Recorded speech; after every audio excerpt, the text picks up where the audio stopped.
مال داری عزت داری، مال نداری عزت نداری. دنیا در همین قاعده هست.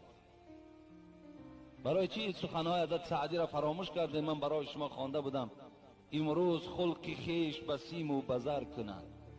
حضرت گفتند ببین امروز خلق خیش به سیم و بزر کنند، بیزر اگر برادر زو هم حذر کنند.